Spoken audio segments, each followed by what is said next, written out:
A podcast? Did your radio show get canceled?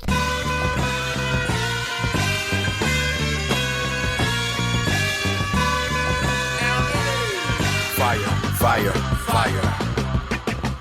Low down and filthy, but the discipline is on point. Schooled myself, made my own dojo. A cold flow with the whole dose of soul. Maintain composure, even in fury. An anomaly, properties undiscernible to This week on the $1 Million Plan, it's our year-end investment wrap-up. And if we're going to do a year-end investment wrap-up, we're going to tap a financial expert all over the interwebs. He just happens to be in central Indiana where I'm at.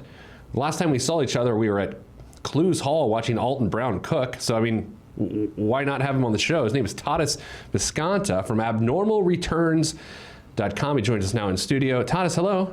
Peter, thank you for having me. You were on the show a couple years ago, weren't you? I was on the radio, yeah. Yeah, excellent. All right, well, you're back. Abnormal returns. I will not do it justice if I try to say what it is, but it's a very significant thing in the financial world. Help us understand exactly what it is. Well, it is my daily take on the best of the financial web. That's really kind of my best description of it. It is stuff that I find interesting, fascinating, controversial. But to be clear, it's not a news source. I really view it as for investors, long-term investors, really thinking about the next weeks, months, years, and decades ahead. And you are known for not making predictions. Correct. Yes, that came about very early in the process. So that's good. We're on the same page there. And with the funny part about this, that I've gotten probably 3 to 4 requests in the last couple of weeks from media friends of mine. Hey, come on, can you give us predictions for next year? And because that's what the people want. And of course, the only reasonable answer to that is no. I don't know. I don't know. Yeah, stuff will go up, stuff will go down. People who sell will lose money. Yes. Yeah, that's just sort of how it works. So abnormalreturns.com, I encourage people to go check it out. You aggregate sort of the best things going on out there. And you've been an individual investor for the last 25 years or so? I have been in and around the financial markets ever since I graduated from college. And so that tells you how long it's been. So it's been a good 30 years. All right, so here's what we're doing this week on the show. Sometimes we do personal finance topics. I view investing not necessarily to be in the personal finance space. I sort of see it's adjacent to it. So today we're doing all investing. We're going to do the top 8 because we're going into 2018. You see what we did there? Perfect. Top 8 financial sort of investment stories of the year. Where do you want to begin? I want to start with the stock market. I mean, that is everybody's focus, and that is whenever you open up the newspaper or open up the interwebs, that's where people start. So let's start with the stock market. And the thing that I have found fascinating about this year is not necessarily the gains in the market, which have been significant by any stretch. It has been a great year for the domestic stock market, whether you want to say S&P 500, NASDAQ, take your pick. What has been fascinating has been the lack of volatility. And by volatility, we're really talking about the movement up and down in the stock market. And as of last count, 2017 is going to have a record number of new all-time highs. You sound like someone I've seen on Twitter. It is going to have one of the lowest drawdowns, which is the kind of a fall in the market from a peak. And really, volatility by any measure is extraordinarily low, which again, maybe in and of itself isn't surprising, but when you look at the background of the world in which we live, is absolutely fascinating. So Tadas, I'm gathering from this that your number one takeaway from 2017 is we saw abnormal returns. We absolutely, go figure.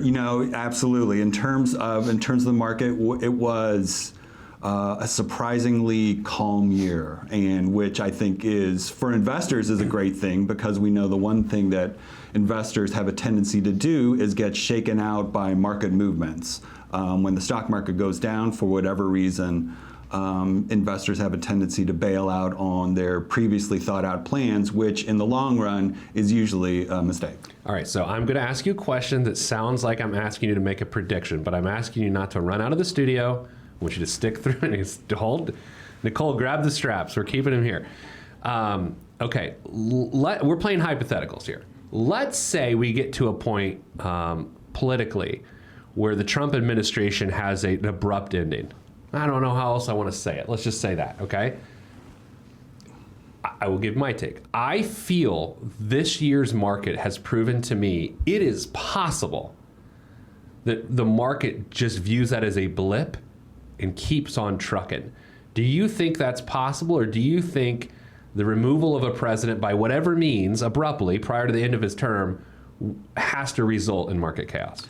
I think in that particular scenario, I think you're going to have some pickup in volatility. I think any historical precedent would tell you that whether it be, unfortunately, whether it be assassination, resignation, even scandal writ large, I think you will likely to see greater volatility. I think that's probably a given. Again, 2017 would argue against that, because given all of that we have seen, you would think that we would have seen greater swings in the market, some periods of nervousness. But I think you're right in sensing that tension's building up. There's no other way to. I don't think there's, however you look at it, from whatever sort of partisan perspective, tension is building in the system. Yeah. And it's just a question of how and when it's released. Do you think the market's overvalued right now? I think I think you have to answer it one of two ways. I think one is, by any historical sort of measure, it is overvalued. Right. I don't think there's any sort of, you can't argue with those sort of numbers. But I think the other thing that was interesting, and you and I spend a fair amount of time on Twitter, and this was a topic that kind of came up from some of the people that we follow and listen to. Everybody says that, to a person, whether it be professional, individual, that returns going forward for the stock and bond markets are going to be lower than average. And so whenever you hear everybody saying one thing, you just have to perk up your ears, and it kind of gets your contrary juices flowing, and think, Totally. What am I missing? What are we all not seeing? What is out there that that is glaringly obvious that everybody is avoiding? And I don't know necessarily what that was, or what that is, or what that was. And I think this year you could argue, was backed by, frankly, good economic news here and abroad, which is translated into, better than expected earnings. So from a fundamental sort of perspective, this year is not anomalous in terms of the market saying, hey, things aren't that bad in the corporate world writ large. And so, if we see that continuing, and back in 2009, when the world was coming to an end, nobody would have said at the end of 2017 you will have experienced, a tripling in the stock market and overall good tidings. The unexpected can certainly happen. The way I view 2009, and my daughter was born in March of 2009, I think of the beginning of March of 2009, we were all just going, what is going on? And by the end of March, we'd turned, but no one knew it and no one could feel it. No, that is the ultimate challenge of market timing. Yeah, that is right. The challenge of market timing isn't getting out when things are good. The challenge is getting back in when things look bad. So as we record this show, and we recorded the Friday before Christmas, we're taking the week off next week. The show is going to be airing on New Year's Eve for the first time. As of now, the recording of the show, S&P's up about 20% for the year. So unless it goes wacky in a short trading week next year, 20% returns, man, I mean, can you imagine being a 23-year-old like producer Nicole, starting your 401k for the first time, and you're putting your earliest money in, and you got 20% your first year in? Ironically, Nicole should be hoping for 20% declines, not 20% increases. She is at the beginning of her career, and she has a long time to save and invest. And the best thing for her would be a 20% decline and not a 20% increase. So she can buy at the proper valuations, allegedly. Proper, lower, however you want to do the math, she would be able to purchase more shares at a lower valuation for sure. Before we go to break, I want to hit the next top story of 2017 from an investment perspective. If you're just joining us, we're talking to Tadas Viskanta, editor at what are we calling you? Dishwasher at abnormalreturns.com. You also teach a finance course at Butler. Is that? I do. Correct? I'm an adjunct at Butler. Excellent. I can barely spell adjunct. That's why they don't let me do it. Story number two. The one thing that we have been speaking specifically about the U.S. stock market exclusively in this segment, and the one thing that is maybe surprising to people is that over the last 12 months, the international stock markets, whether they be developed or emerging, have actually done better than the U.S. stock market, which has been a change in trend. Over the last 3 or 4 years, the U.S. stock market has trounced the international stock markets, and this has been a year, whether you want to describe it as a year of catch-up or whether year in trend change, this is the year that global diversification has actually paid off and has not been a hindrance to people's returns. And diversification doesn't pay off every year by any means, but I think any prudent investor recognizes that diversifying your assets in the U.S., stocks, bonds, and also overseas makes sense, and this is a year where it has made perfect sense. Yeah, the Asian markets, like you said specifically, are right there, if not higher in many cases than the U.S. markets. And of course, you can't not mention the FTSE, just because I like saying it is fun the to FTSE. say. It's a lot of fun to say. And Brexit. Yeah, Brexit. I mean, there's just the words you got to say. So yeah, it's funny. I remember back when I was in the investment business years ago. Oddly enough, I had more hair then, and I think I had to exit because it had fallen out in 2007, 2008. I remember this whole thing about like how much of a portfolio should be international, and then the old sort of colloquialism was, just look around your house, look where the product's made. And I was just like, this seems like sort of a gross way to diversify. Do you have set feelings on how much of just sort of a balanced portfolio should be international? I don't really have. I really don't have a set feeling. I think you can go one of two ways. I think there's something called, not to get technical, but it's something called home bias. And that's not unique to U.S. investors. It is a global phenomenon. In every country, people have a tendency to invest in those things that they know well. They invest in those brand names. They invest in those companies that they know well. So I think just the fact that you take that step towards diversifying internationally, I think is a good one. And whether that, I could argue all the way from anything above zero all the way to 50% of your portfolio overseas. And so I think anywhere along that spectrum, whatever you feel comfortable doing, I think is a great first step. And I think trying to optimize and say, oh, it should be 23.7% of your portfolio is not only just a waste of time, I think it gives people some sort of false comfort or false precision that there's some sort of right answer out there. Speaking of false comfort, let's take a break. I don't actually know how that relates. It just seemed like I needed a segue. No, you need a segue. I went with it.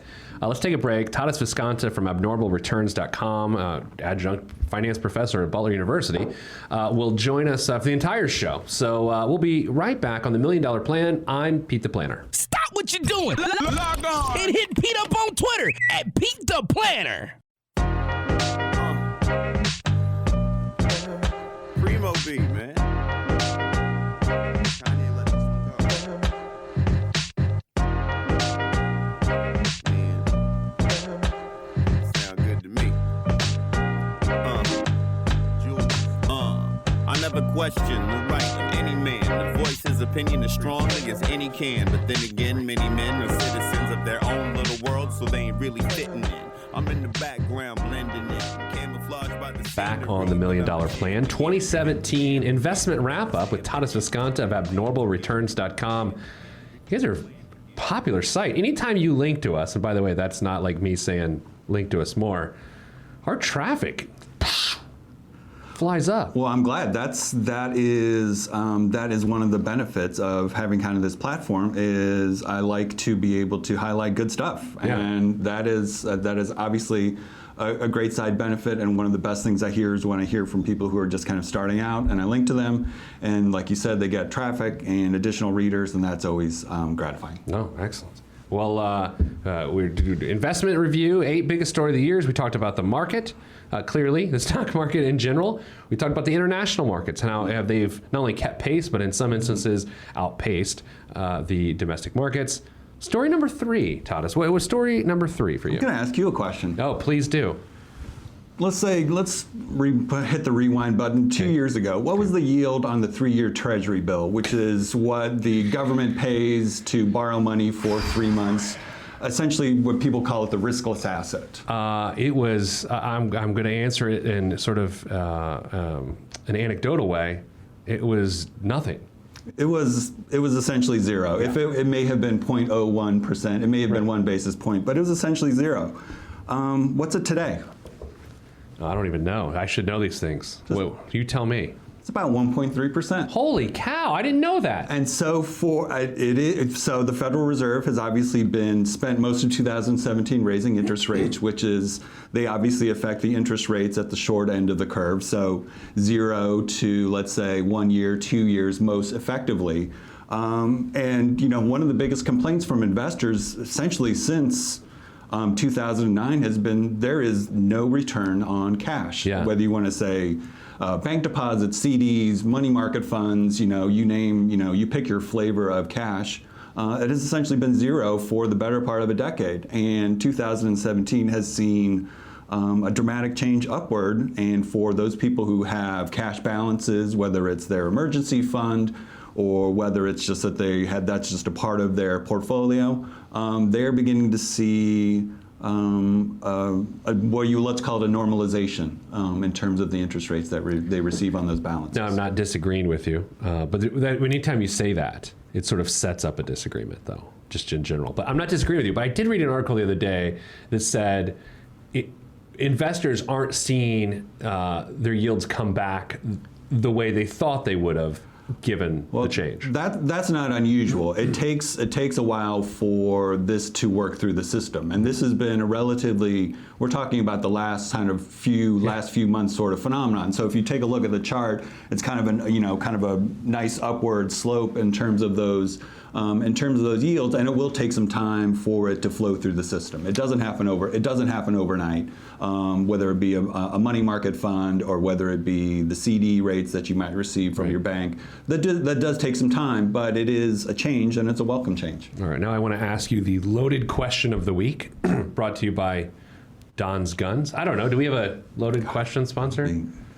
Perfect. It seems like it. Is it still in business, the Don's Guns? But I remember those ads. He loved to sell guns. God, he did. All right, so loaded question of the week brought to you by Don's Guns. Do you think Fed policy in the last half a decade to a decade has worked? I think you have to say yes. I know. I think if you asked 100 economists whether they would have kept Janet Yellen, Ben Bernanke in those positions, I think the vast majority would have said yes. Yeah. What they have done I don't think you can argue with success in a certain respect. And I think you can play you can be backseat driver, Monday morning quarterback, insert your cliche here in terms of what was done and when it was done. But in terms of keeping the financial system afloat and keeping the economy on the right track, it's hard to argue with what we've seen. I agree. All right, story number, what are we on, 4 now? We're on 4. It's Papa John's CEO stepping down, right? It isn't, but it isn't that. But it does, well, we'll get to that in a later segment. Okay. But here, I have another interest-related one. Oh, okay. And it has to do with, it's getting a little bit into the weeds, but as short-term interest rates have risen, what oftentimes economists and financial market people talk about this thing called the yield curve. Right. And so it's kind of you're looking at the yield on instruments of various sorts of maturity, whether it be all the way going from overnight all the way to 30 years. And 30 years and 10, 20, and 30 years are interesting, especially for consumers, because those are the kind of rates that affect your 30-year mortgage, kind of maybe the most visible sort of effect that yields have on what consumers do. And those yields have, frankly, stayed pretty much flat. Yeah, they've gone up a little, they've gone down a little. The last couple of months they've been up a little bit, but those rates have stayed pretty steady. And so if you have been in the market for either a new home or have been looking to refinance your mortgage, 2017 has really given you ample opportunity to get that, to kind of get that accomplished. But what it has done is called, in technical terms, it has flattened the yield curve.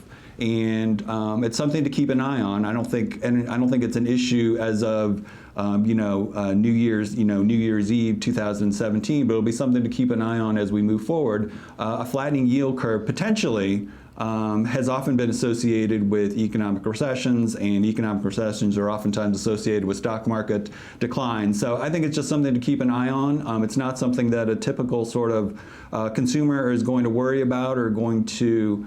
It's not going to be on their Yahoo Finance page, but it is something to kind of keep an eye on. A phrase I heard a long time ago, and I go back and forth of thinking it's a genius idea versus, well, it's not exactly the case, is the recession isn't a problem, the recession is a solution to a problem. How do you feel about that tight little idiom?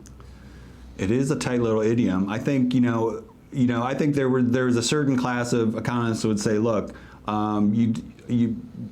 recessions happen because you have some sort of imbalance in the economy. Unfortunately, there's a buildup in leverage in some sort of sector. So 2006, 2007, we saw leverage up the wazoo in the residential real estate market, and we kind of know how that played out. And so that was a very unfortunate sort of situation. If we go even farther back, if we go look at the dot-com bubble, frankly, there wasn't a whole lot of leverage. There was obviously people who had, there were wealth effects from the stock market, but there weren't a ton of people borrowing money to buy shares and therefore kind of having their hat handed to them at that point. So I think leverage is clearly a big part of what a recession does. Is it resets, whether it be from the corporate side or whether it be from the individual side. And yeah, I think recessions happen. I don't think there's no iron law of economics that says a recession has to happen. Right. And so there's usually something, some might say it's a policy mistake or some other thing that's going on in the economy that needs some fixing, and unfortunately, it takes some, like a lot of things in our lives, it takes some pain to fix those problems. All right, So. Unfair question alert. The unfair question is brought to you by, I guess we shouldn't have an unfair sponsor. If we go into recession within the next couple years, which it could happen. I mean, Absolutely. it could happen, and I read a piece the other day that said it's going to happen, but again, we get into predictions. You think Trump blames Obama? Yes. Okay, of course. It's totally unfair question. That's Might be a fair question. If not, insert other name here. Yeah, right. Okay. And you know what? I would have to say, it's not like if there was a recession in 2 years, that blaming someone doesn't actually make sense of past president, because it's not like it would be the current president's fault. We're not to the point. It's not that binary where, recession happened on your watch, you're an idiot. Like, it doesn't really work that way. It shouldn't work that way, in my opinion. Oh, it shouldn't work that way, but I think that's certainly, a big chunk. That is certainly the narrative that would play out, and the degree to which that would affect the electorate would be interesting to see. But at what point does a president own their own economic track record? So you want to own the failures and the successes. Next, biggest investment story of 2017. What do you got? Bitcoin, cryptocurrencies. We've had an entire show on it. I bought Bitcoin live on the air, just for fun, not much. It's weird, man. What do you think? Oh, it's trippy. No, it's absolutely weird. And as much as I have read and written about it, I still don't really have my head around it. So you're talking to a couple of confused middle-aged guys about something we don't understand. I have a guy in my fantasy football league that paid off his mortgage because of Bitcoin. And then you hear these stories, and then that's what scares you. It's the whole, like, if grandma brings up Bitcoin at Christmas dinner, that's like run for the hills. Yeah, no, we may have already seen that point, so we'll see. Yeah, and I know you well enough to know that you want to leave Bitcoin at that. No, actually I don't. You don't? You want to keep going? Sure, absolutely. On the Bitcoin? All right, we got about a minute and 90 seconds left in this particular segment.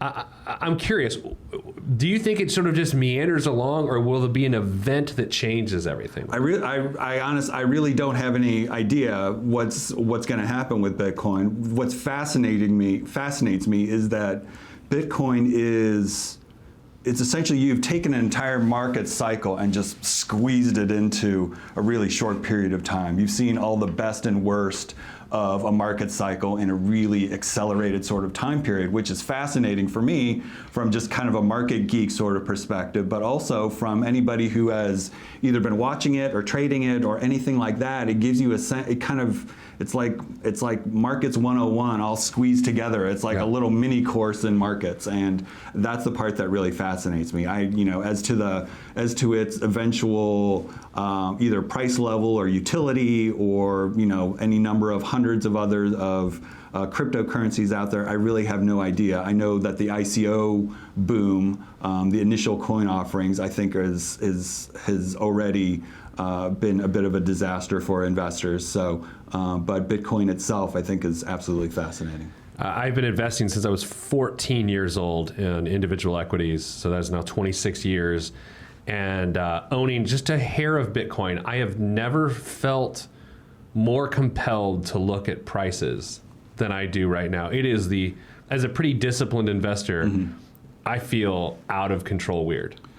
No, well, that's why the Coinbase, which is the kind of the major, the leading sort of purveyor, place where you can buy and sell and hold your cryptocurrencies, this week was the #1 downloaded app on iOS. So for people who have the Apple iPhone, and that just blows me away. I mean, more than Facebook, maybe than Instagram, you name it. It was the most downloaded app. All right, we're going to take a break. We're with Tadas Viskanta from abnormalreturns.com, abnormalreturns.com. Here's what's going to happen. After the show's over, you guys are going to email me like you always do and say, who was that? I was driving home from Dublin, Ohio. Tadas Viskanta, abnormalreturns.com, Google abnormalreturns.com, or just type it in. We'll be back on the $1 Million Plan. I'm Pete the Planner.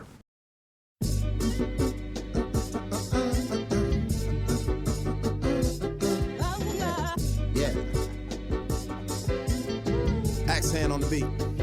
Yes, sir. Glass House. Yes, sir. Mr. Kinetic, Rusty Redenbacher. ATFU. Naptown. Yeah.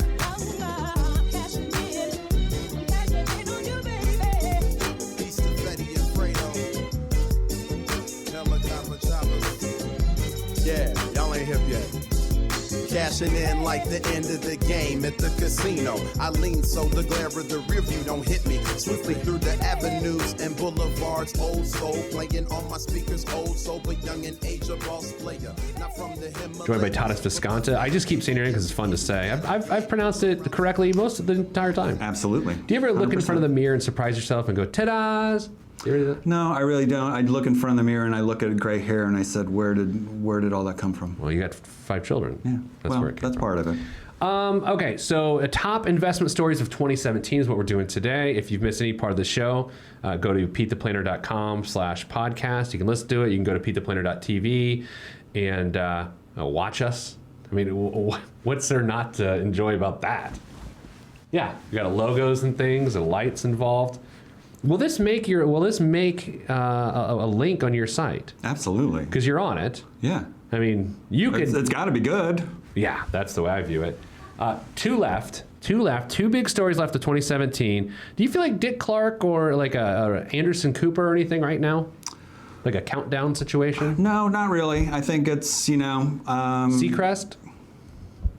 I'll take his bank account. Yeah. You got good hair. It's sort of a Seacrest situation. I don't know. I'm a middle-aged man, so well, there's nothing wrong with that. Don't say they don't want me to host those type of shows. So. They're only hosted by middle-aged men. Yeah, and they're all getting kicked off for very specific reasons, which I think might be outside the purview of this show. So. Yeah, one of the top investment stories of the years of all the pervy men getting kicked out of roles of power. I mean, there's got to be some sort of economic impact to that. Well, the economic impact is these guys had some very big paychecks that are no longer coming in the door. No, it's great. So next story, what is it? I'll call it the Big Four. You could maybe round that out to the Big Five or Big Six, but we're really talking about the big technology companies. We're talking about Apple, we're talking about Google, we're talking about Facebook. We might be talking about Amazon. We're talking about Amazon for sure. Yeah. Maybe Netflix. You might throw Netflix in there for fun. But these companies not only have, I think it's really been interesting because for a long time, these companies were kind of viewed as upstarts. They were kind of viewed as the hip, cool companies that were really transforming the world. And frankly, they succeeded. They have transformed the world.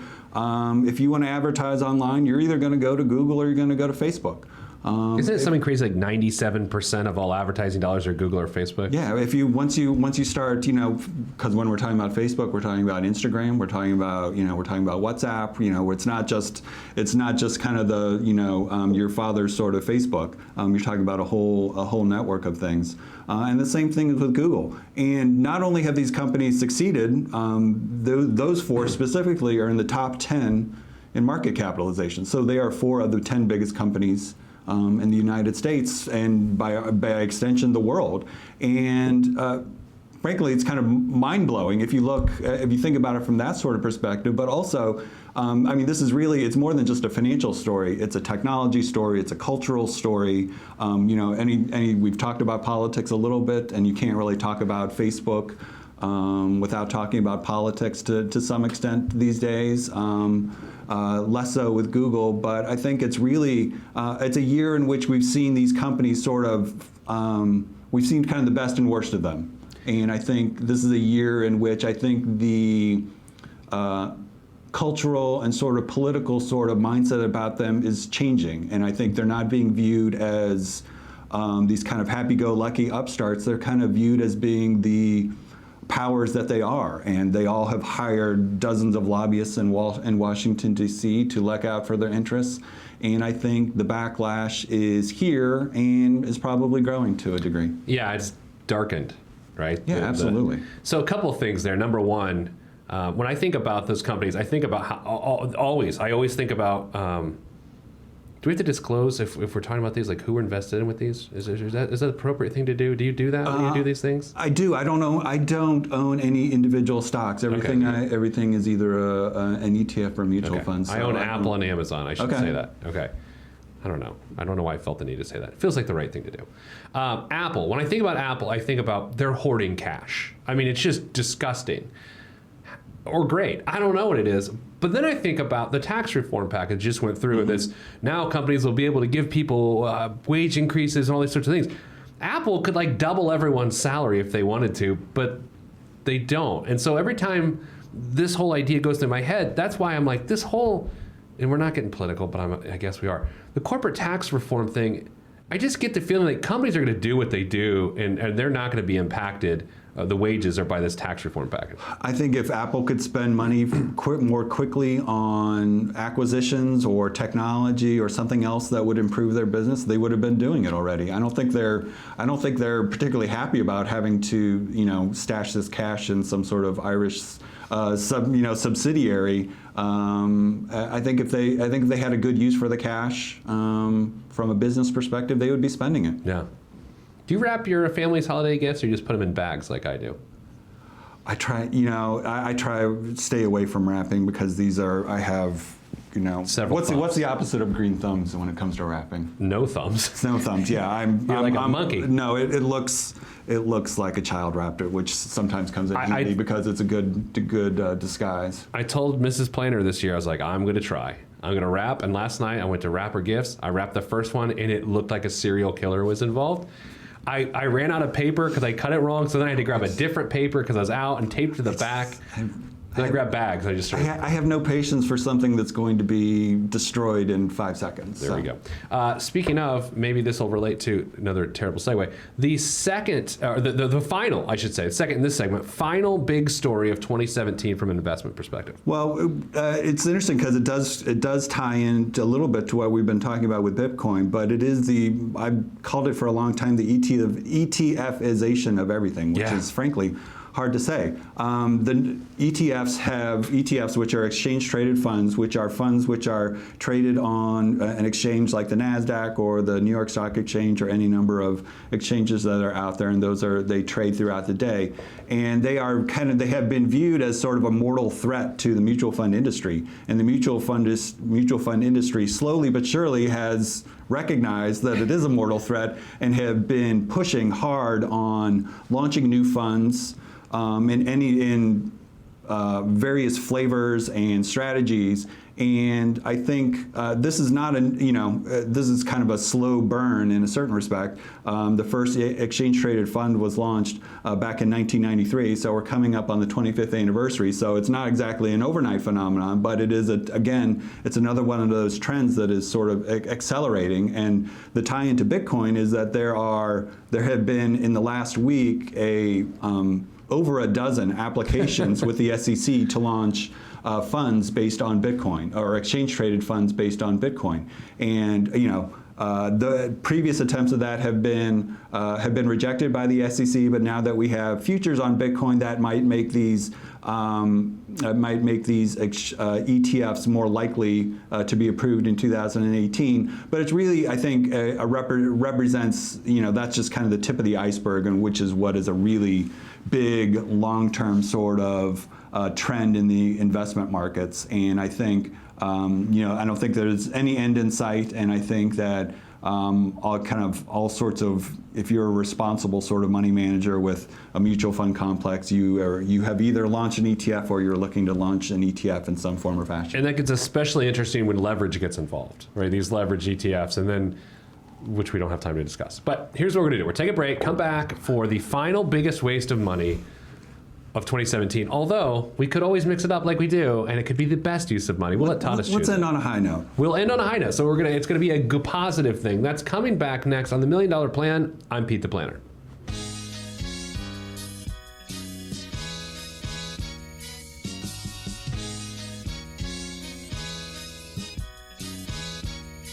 Every day living through the peace of my soul, I remain whole, even in the middle of the pain. Even though my life has the rain, I still remain sane, writing and creating for my life. And my pen is my sword given by the Lord, and I use it to fight the tides of restriction. Sometimes I'm conflicted by myself, looking at the trees too much and can't see the forest. Enemy shall inherit the earth, and I want to inherit something other than the high blood pressure and diabetes. So work is what I gotta do.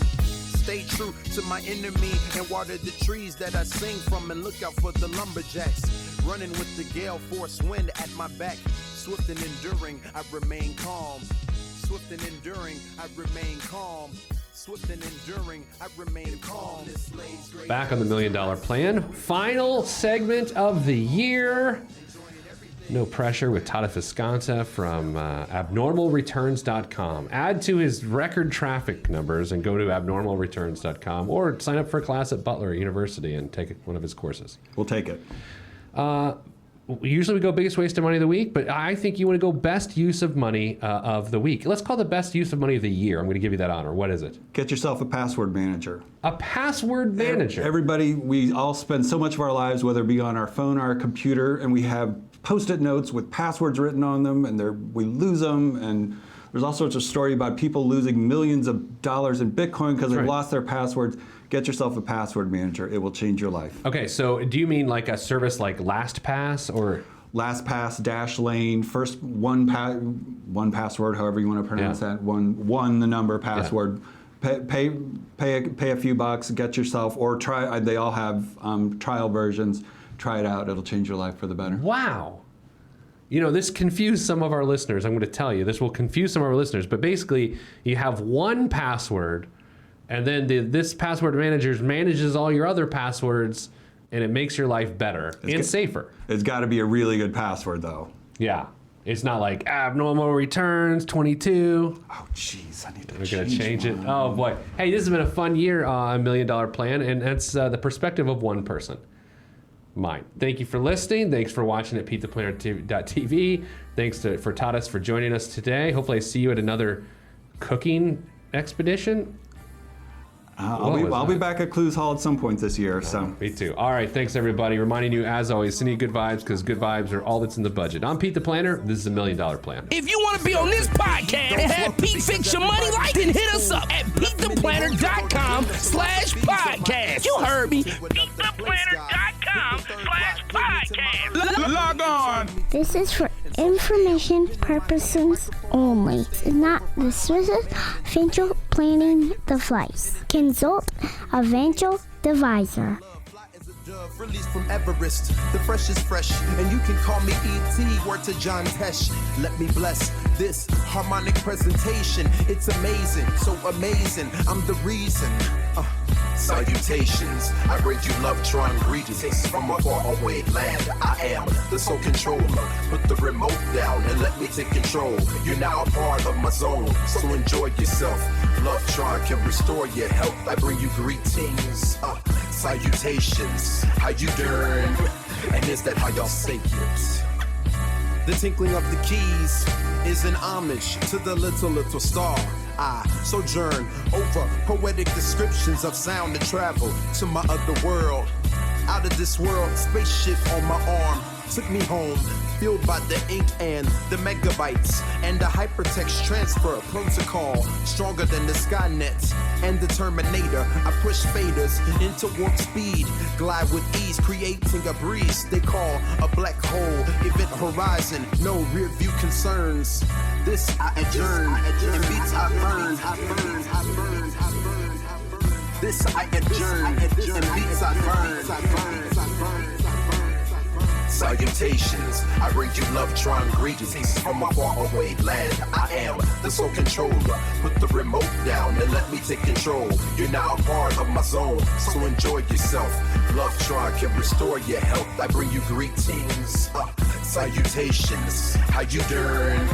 And is that how y'all say it?